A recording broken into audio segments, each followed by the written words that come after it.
I'd like to welcome Russell Barrett to this episode of Artist Tales. He is a self-taught textile artist known for creating quilted artworks from second-hand fabrics and repurposed clothing. His work is bold, colorful, and often inspired by memories of childhood and domestic life. Recycling and reuse are central to his practice, not just as an aesthetic choice, but as a philosophy. Welcome, Russell. Thank you. Hello. Nice to see you. It's really good to have you on the podcast. Pleased to be here. I was delighted to be asked. So let's start off with, tell me a little bit more about yourself and how you actually got into a textile artist. Well, I mean, I'm sure it's similar for a lot of specifically people who work with textiles. They sort of run in my family. I often think, going back a few generations, a lot more people made clothes at home and had a stronger relationship to fabrics. But both my grandparents made clothes. My mum is very crafty with clothes and making and sort of DIY projects. She would recover the sofa when we were kids and do all these sort of things that people would go, wow, like, how did you do that? So it was always kind of, as I grew up, it was always, it's sort of in my face. It was always there. And, I would be interested in all the pins and needles and all the little bits and bobs that go with a sewing machine. And then, in my childhood, my mum ran a knitting business as well with a friend of hers. So I was very familiar with the idea of making clothes and also making to sell them and trying to sort of scale it up in that way. So I mean, yeah, I was always interested in that. And I mean, there's so many different sort of threads, pun intended, that come into it. But I was also, as a teenager, I was really interested in how I dressed in clothes and buying old clothes, secondhand things, vintage things, and then eventually sort of customizing them and changing them. And sort of skip forward, a long time later. I grew up in Scotland, just outside Edinburgh. When I was away from home and living in Edinburgh, I would make a lot of things with denim, and there was lots of times that friends or people would stop me in the street and say, oh, where did you get that? And they'd give me their number and I would make them stuff. So I was always customizing things and tearing things apart and recreating. And as sort of life took me and I moved down to London, I became very involved with the sort of club scene in East London, making a lot of costumes, meeting a lot of stylists and creative people that would sort of ask me to assist on jobs or make things for editorial, and just lots of bits and bobs. I was also, I guess, they all say multi-hyphenate nowadays, but I was doing just whatever I could that was creative, as well as I work full-time, but as well as doing that. And then at a certain point, I was always doing jobs for not very much money. So because I was also working full-time, I was just exhausting myself, and I was really what's the phrase people always say? Burned out. I was burned out, literally. And I sort of turned my attention to just sort of stop for a minute and go, what do I want to make? What actually interests me? I've always had a strong interest in art. But I knew sort of painting and drawing wasn't my thing. I tried photography for a very short time. I did a lot of different things. And I signed up to a pattern cutting course in West London. I did that for a year, as well as still working.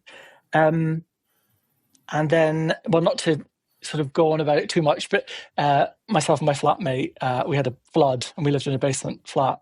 And it was a real sort of turning point in my life.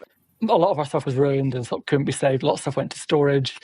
We were put in temporary accommodation, which was a hotel, and then it was a different flat for, I think it was about a year, maybe 18 months. So within that period, without all my usual equipment and vintage things that I'd collected fabric-wise around me, I just began sewing dots, like bought like some cheap fabric and sewed dots onto the clothes I had while I was sitting on my own in a hotel room, just as I was living there in central London. It was a very bizarre time. And so that started my real kind of way into just making things to amuse myself rather than having a point to it. It wasn't a costume. It wasn't a commission by somebody else for a specific thing that I had to research. It was just whatever came into my head, I was going to try and make it. And then eventually, when we did get a our own a brand new apartment, I was pinning I had like old clothes that maybe didn't fit, vintage things that I would hang on hangers on hooks, and then put fabric behind them, and then pin something else I was working on at the bottom. And I was like, oh, that looks quite cool as a sort of display on the wall. And then I don't know, I just decided I was going to make a blanket or a throw or something. I didn't really know what it was going to be called, but put it on the floor, build little collages up into a larger thing. And then occasionally I would look on YouTube and learn how to do the proper sort of quilting things. But I've never had a sort of a circle of friends that were quilters or, made things in that way. So it was sort of learn as I go and make things up. And then over time, having met a lot of quilters now and given a lot of talks, there's things that I thought I've intuitively made up that it's actually just, it is the way to do things. Sometimes there is an obvious thing and it's the way everyone does it. So it really progressed from there. That's really a sort of whistle-stop tour of it, but it was a very natural progression. And I'd made a few quilts. I couldn't give you a number, but say 5 or 6. And then when COVID hit, when I had a lot of time on my hands, I was thankfully furloughed, but I had a lot of time on my hands, as we all did. And I sat down with quilting books and actually did blocks, sort of old school proper quilting. And that was an interesting experiment because I realized I really didn't want to do professional kind of proper quote unquote quilting. And then I just started treating it as a job. I would get up in the morning, sit down, research, start sewing, looking at the fabrics I've got. As I say, I've always had a large pile of vintage stuff, old fabrics, clothes, and just piecing them together. And then within that, I became to realize that a lot of the fabrics I've held on to had meaning. It was something about my childhood or about my grandparents or my mother. There was always something, a reason why I've held on to all these things. And so I was able to weave in the stories. And then that became a focus to really think about what makes it unique to me, what's my story, what am I interested in? And I found that the more sort of specific I've become with my ideas and silly notions that I've got, it's actually opened it up even more. More people have come and gone, oh, that's actually really cool. I like what you're doing. So I became sort of more involved with the quilting world, really. And a lot of people through Instagram then started following me. And so I got a lot of, people wanting podcasts like this and interviews and stuff, and being asked by quilt guild groups to come and talk to them about my work, which I always feel a bit of a fraud doing because, some of these women, and it is usually women, have been quilting all their lives, 40, 50 years. And I'm there like, hi, here's something that I've made, and terrible imposter syndrome. So that's it, really. I mean, I describe my work as textile collages, really, that just happen to be quilted. I was a big scrapbook keeper as a kid, and I loved to put my favourite pop stars and such on the wall. In a very extreme way, I'd cover the whole wall with even the smallest picture, name, whatever that I liked. And so now I do it in fabric. And that's my sort of thrill. That's what I do. That is quite a story, and it's quite I do feel like I'm a bit tongue-tied here because it's like, where do I start asking questions? There's so many things that you've done, but it just sounds incredible. Like it's just been a journey and very organic as well. Like it's not like, you're set out, I have to do this by a certain time or this, it's been very organic, and it sounds like you're exploring things.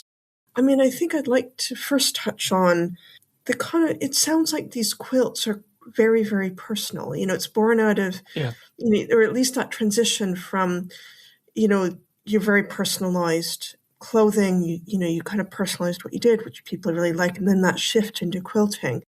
It sounds like people are really engaging with it, and you're kind of hitting something that people can really engage with because it's the personal, it's the history. And I think, is the telling of the story. I guess part of me is interested, what do you do with the quilts? Are they things you hold on to? And how have, 2 questions, what do you do with the quilts? Do you hang on to them? But also, how have people found you, in terms of the quilts? How did you become known as a quilter? Yeah, I mean, well, the first thing I do usually just keep them. The thing is, how I came to this, because it was through, as I say, making clothes and alterations and accessories for people. I was always making those with an idea that they were being bought, basically, usually, often, hopefully, I was being given money for them. But as I sort of segued into doing this, I had already had a little website thing that I did, so I sort of just pivoted and started putting up my work. And initially, it was more generic. It was just about colours and about shape. And so I was happy to sell them, and I sold a few. But then the longer that some of them I've had them, the more sort of possessive I become with them. That's probably not the right word, but the more sort of close to me they are.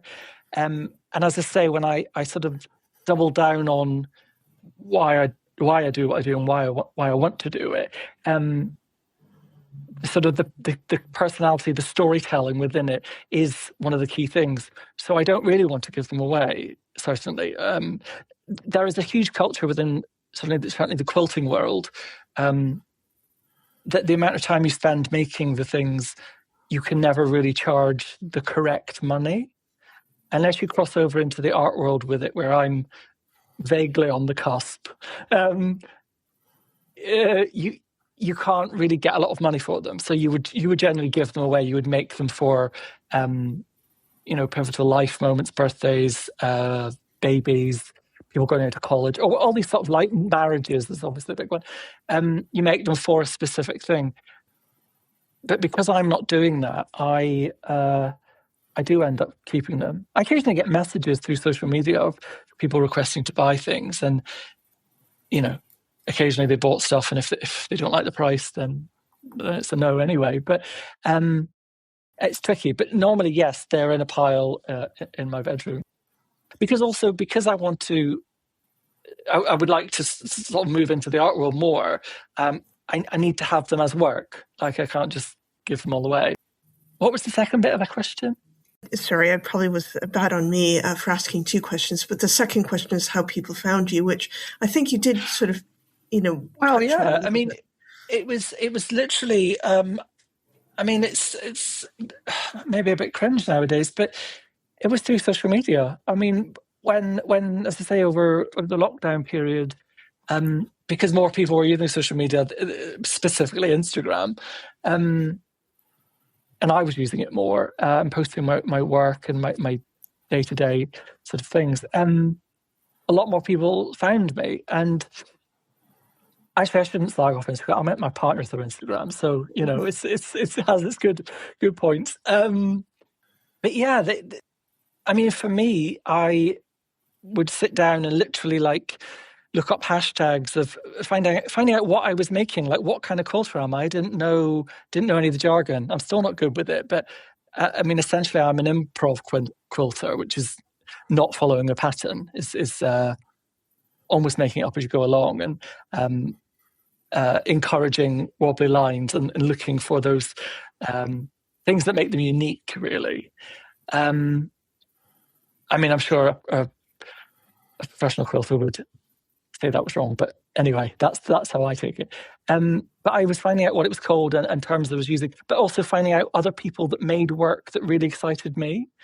And so it would be that a little cheeky thrill when people followed me that I already, loved their work, and they follow me. I must be doing something right. And it's a real sort of corroboration to what you're doing. And then, a few of them have become Insta friends, you might call it. And then a few have become real life friends, which is lovely. And then through that, you get recommended to other people. And it's you sort of break into that world. I mean, the last couple of years, I've been trying to put myself out there doing local exhibitions, trying to get involved more, so that I'm not only getting my work out there and trying to make it more of a career, but also just to meet people and gain a support network and have conversations, creative conversations, which is, as an artist, are so necessary, and is a large percentage of the joy that you get from it is actually discussing ideas and techniques and all sorts of things in real life, which is much nicer. And it can also be a challenge when you're an artist to actually network like that, because Yes. a lot of art, not always, but a lot of art can be quite solitary. Mm-hmm. Very much so. Yeah, so what you're describing is not an uncommon thing when I speak to people, What I'm actually interested in, there are a couple of things, and the first question I have is, have you had any or many commissions? Have people come to you and said, could you make me something? Yes, there's been a fair few. I'm at the moment in the middle of a couple of collaborations with other artists, which is super exciting. That was one of my things I really wanted to do. So I've been delighted when people have asked. The only problem with it being is, as I say, because I have a full-time job, it's difficult to have enough hours in the day to do everything. But that's been lovely. I've suggested to a lot of friends that I would do sort of make them a quilt with their clothes, and once they're done with it. But I don't think I've actually done it with anybody yet. I'm sort of waiting for people to wear their clothes out a bit, things that they love. And I've had, I think only one person specifically has come to me with money and said, make me a quilt. But I've made it on behalf of, people have given them as gifts, which is so joyful, but also really nerve-wracking, because if it's not for that person, you can't ask them questions. You're just like a bit in the dark with it. People are like, oh, just do what you do. And I'm like, oh, okay. It's tough. And also because I take, everyone takes pride in the work, but because it's so personal to me, when I make stuff,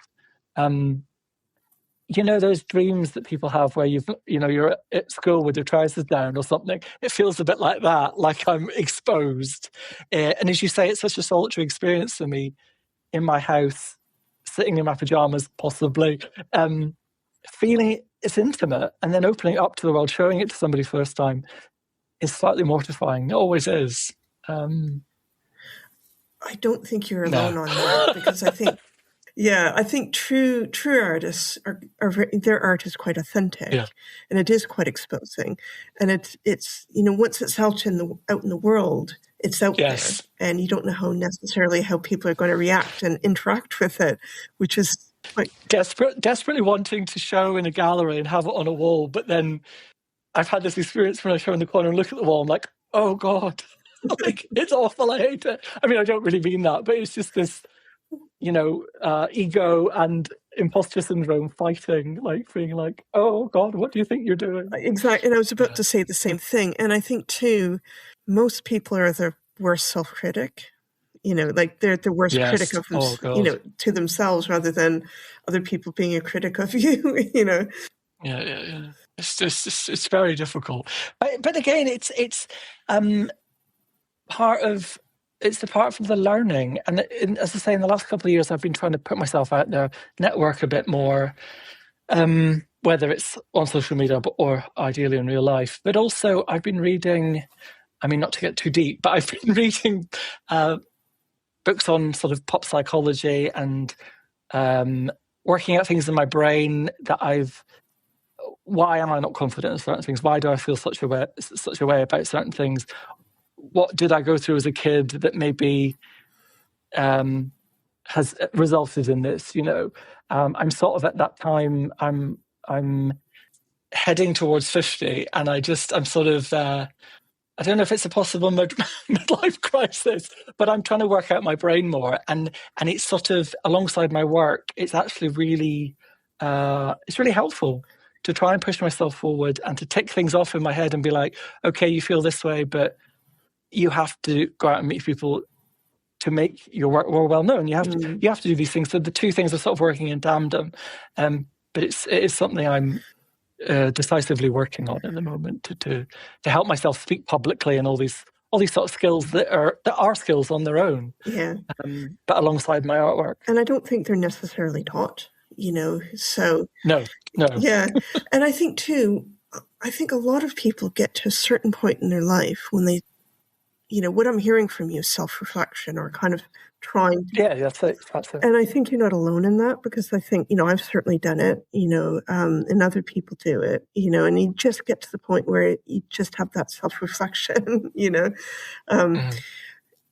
You did mention earlier about talking at guilds and trade things for quilters. And, and I do get the kind of, am I a bit of an imposter here? And because, as you say, some people have been doing it for many years. And I think, for most people that is quite natural, along with public speaking and stuff. But also what struck me when I, came across funny enough, came across you on Instagram, so it does work, is I'm very conscious, I have, interviewed a number of textile artists, what I would term as textile artists, which I would probably loosely put you into that as well, into that category. Yeah. And you're right, it's predominantly women, but I'm also really interested to hear it from a man or non-binary point of view, people who would probably challenge what is often seen as quote unquote women's work.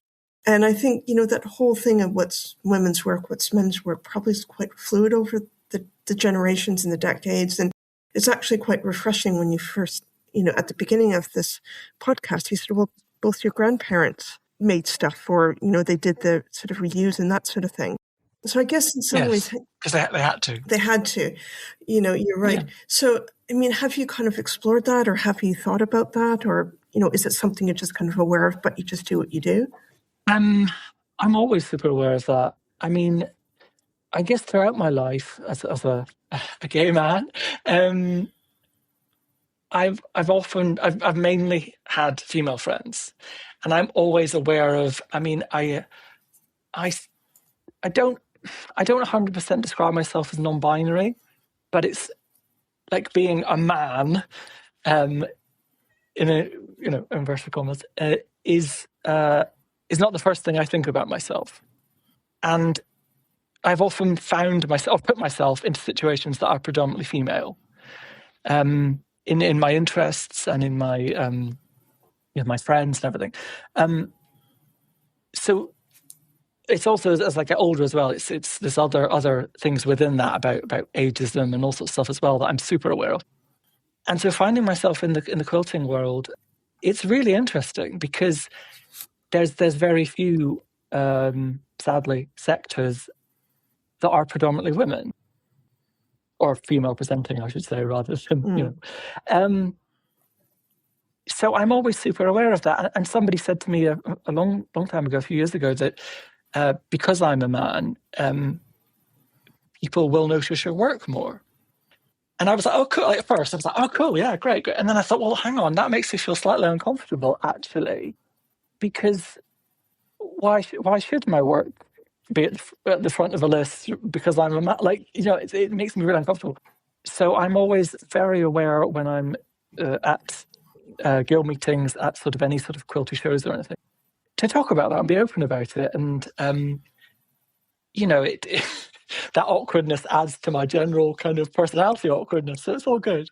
But, to honour the fact that most of the other makers are older women that have a lot more experience in their industry, in their work than I do.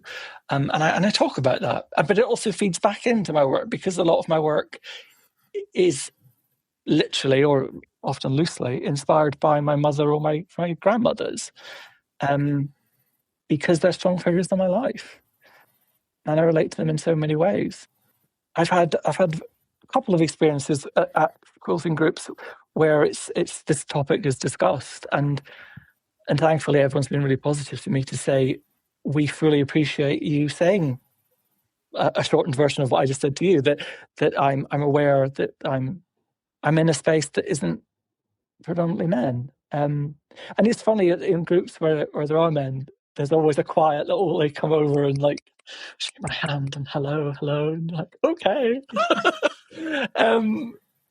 So I'm super aware of that. Don't know what else to say about it. But... Well, I was going to say, I'm glad you've touched on how people react, because it, it can go any number of ways. I can think of two probably either it's going to be very positive or maybe not. But, it's probably good that you are kind of bringing up and dressing it. So it's not like the elephant in the room, Well, I've heard stories, of other male quilters or textile artists, because within the quilting world, people get funny about how they describe themselves. But anyway, quilt folks, that they have had the experience of men coming in to do a talk and speaking to the people like they're idiots, speaking to women like they're idiots, I should say.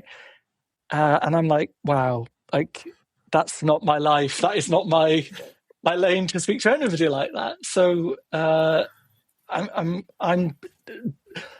sort of honoured that people have say that back to me, that they appreciate that I don't do that. I mean, it's sad it has to be a conversation, obviously, but No, that's true.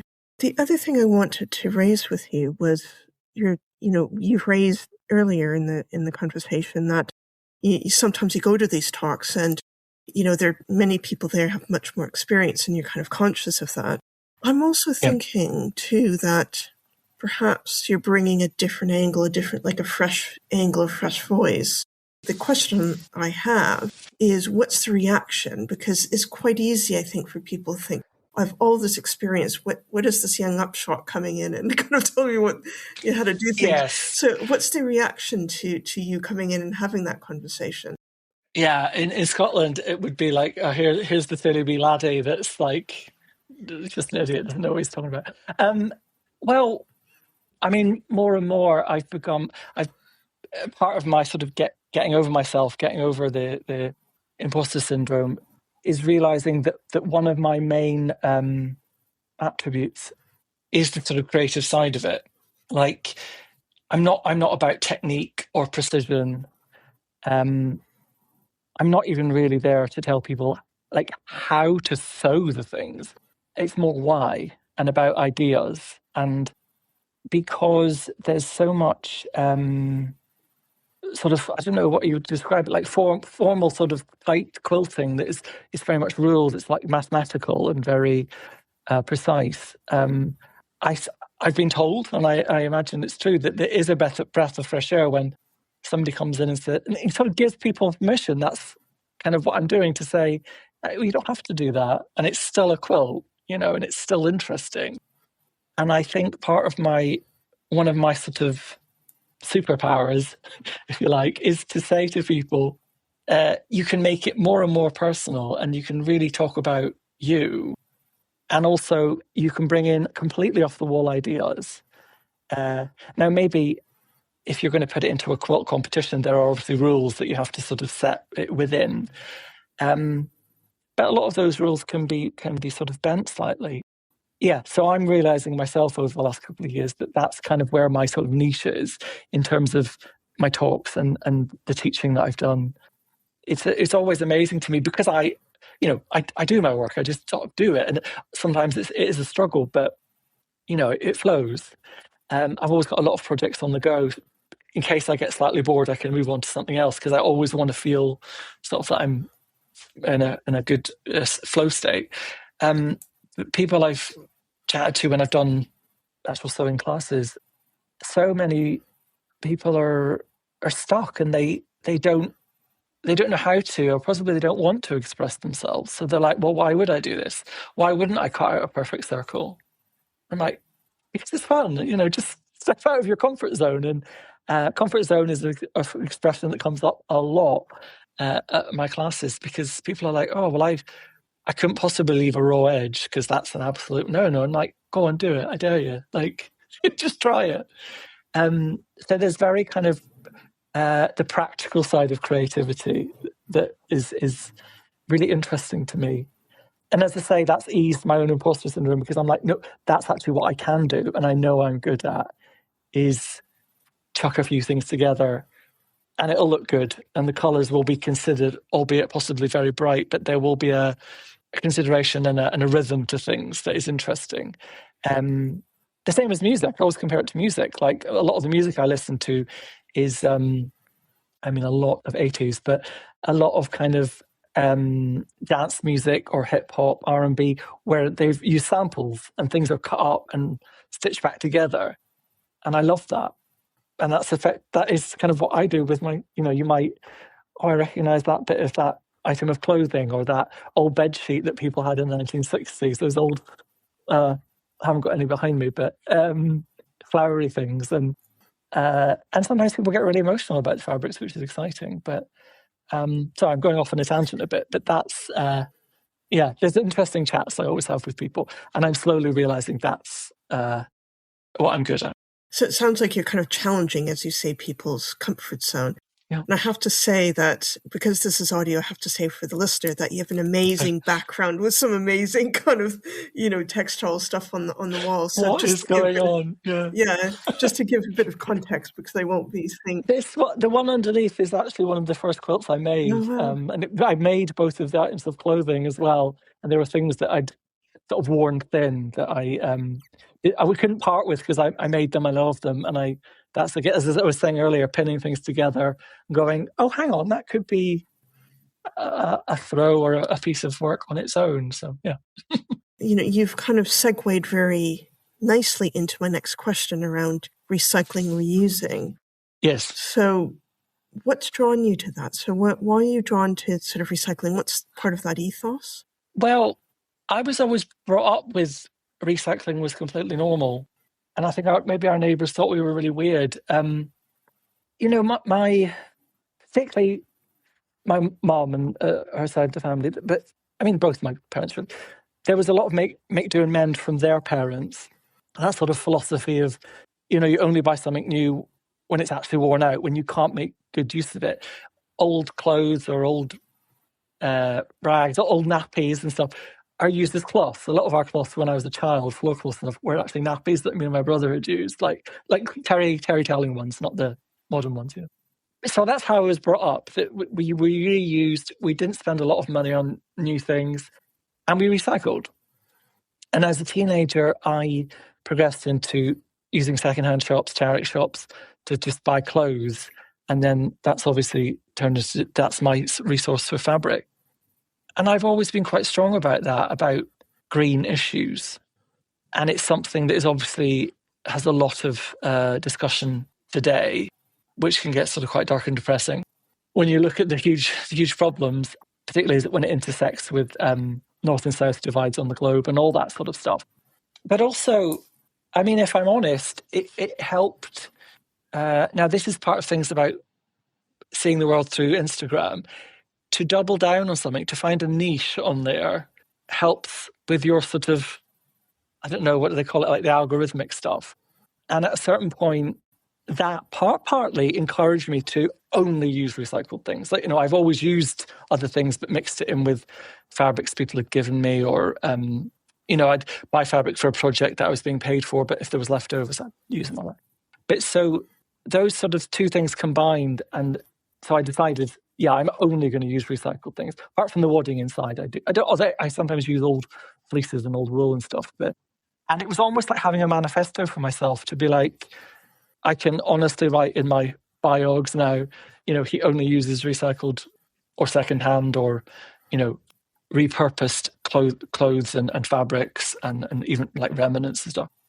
And I'm quite proud of that because it's something that, again, is part of my own family heritage, that's how I was brought up. And I think it's super important. And then, also it's a talking point about my work, and it can lead into discussions about encouraging other people to not only reuse clothes that they have, but to also recycle. And it often opens up into a wider conversation, as I say, about global issues. But it also helps when I'm speaking to other people to encourage them to realise that everyone's got clothes that they've sort of hung on to, even when they maybe don't fit and you're bigger or smaller now and you're like, oh, should I get rid of these? And maybe you can, but then you can still keep the ones you really love, but put them in a quilt and maybe use them that way. Yeah, so it's something that I'm really I'm quite strong on, and I'm glad that that's something that I'm known for as well. It's a real badge of honour. And it sounds like you do get that engagement. And I suspect, increasingly people are kind of conscious of recycling and the impact they're having on the world. And the conversations you are having, kind of what's the response? Are people fairly receptive or interested in kind of what you're doing and the recycling aspects of it? Yeah, I mean, I would say people are interested. There's obviously a slight conflict of interest sometimes within the quilting world because, I know people that make a living from selling new fabrics. And then I'm coming out going, no, no, no, don't buy that. You've got to reuse. I mean, I would say, as a little side from that, I do occasionally buy new fabrics if I'm making clothes or something. And I do appreciate the luxury of a gorgeous new fabric. And, even within that, I would say to people, try and use fabrics that have somehow recycled, or the dye is more ethical, or the people that have made it are being paid well, all these kind of issues around new things. But yeah, I mean, I think a lot of people that organise talks love it because it's a whole different topic. This week we're discussing recycling, and most of the groups I've spoken with, they're very keen to be sustainable. Sustainable is always the word people use, because also it saves people money, and who doesn't love that? And it also gives people new ideas and new ways of looking. I did a mad online workshop last year about using old socks that have worn out. Ones people can't be bothered mending. I was cutting them open and making shapes of them and stuff. And so many people on it were like, this is mind-blowing, because I would never think to use an old sock, because it's kind of, people like, oh, that's gross, but it's fabric, I would have never thought about using socks myself, to be fair, but why not? Like, 'cause you wash them and they're fine, And some of them have great patterns on as well that, exactly. can add to a composition. Yeah, no, definitely.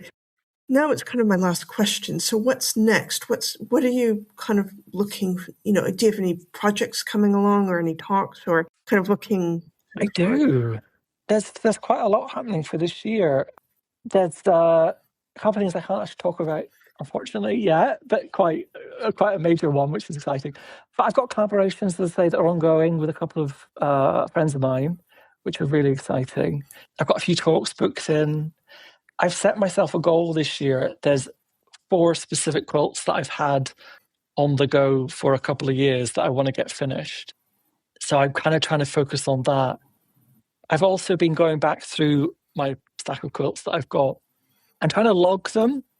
There's a big thing in the quilting world about people naming their quilts and actually putting their own name on it, and the title, and even more information, because a lot of people buy secondhand quilts that you don't know who made them. They've just been lost into time. So to try and assign them, and I think of my quilts as artwork. So a painter would sign it, and he would sign a print or whatever. So signing my work. So I'm going back through it, doing that physically to the item, but also writing down notes on the story of making it, why I made it, what it's about, what's in it, like fabric-wise, what clothes have I used, or what fabrics have I used. So I'm sort of doing that. In my head, I'm sort of trying to manifest doing a book, and that would be maybe the basis for a book that I expand it into something else. But I'm trying to manifest that into a publishing house, or somebody coming to me and going, hey, have you got any ideas for a book? And I'll be like, yes, I do actually. So that's another thing I'm doing. I'm doing a bit of writing and logging things, which has been fun to look at old work. So yeah, I've got quite a lot going on this year. Yeah, time is always a bit of a stress, but it's nice to have enough sort of people coming asking for work and things now that I can sort of spread it throughout a year, rather than just work. I don't know what the word, but like you don't just stare into a void. You actually do have a plan of where you're going, which is nice. And this is really the first, second year where I've actually felt like that. So, well, that's good. Yeah, that's cool. Long may it last. Absolutely. Yeah, and good luck with the book as well. Even if publishing houses don't come to you right away, you can at least have an idea that you could pitch as well. Have it ready. Yeah. Well, exactly. Yeah, we'll see. Well, great. Well, thanks. It's been wonderful speaking with you. And yeah, you've given me some really good ideas as well. And I'm not even a quilter. Oh. Excellent.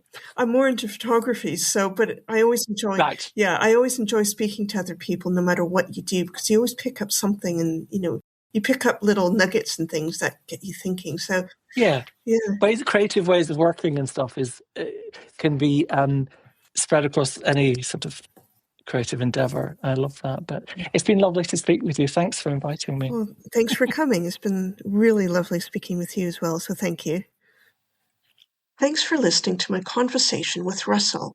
He shows us that we can push boundaries as well as use things in our art practice that we may not have considered. More information about Russell can be found in the show notes. In the next episode, I'm speaking with Francesca Bruschka, where we delve into our culture of disposability. You don't want to miss this episode.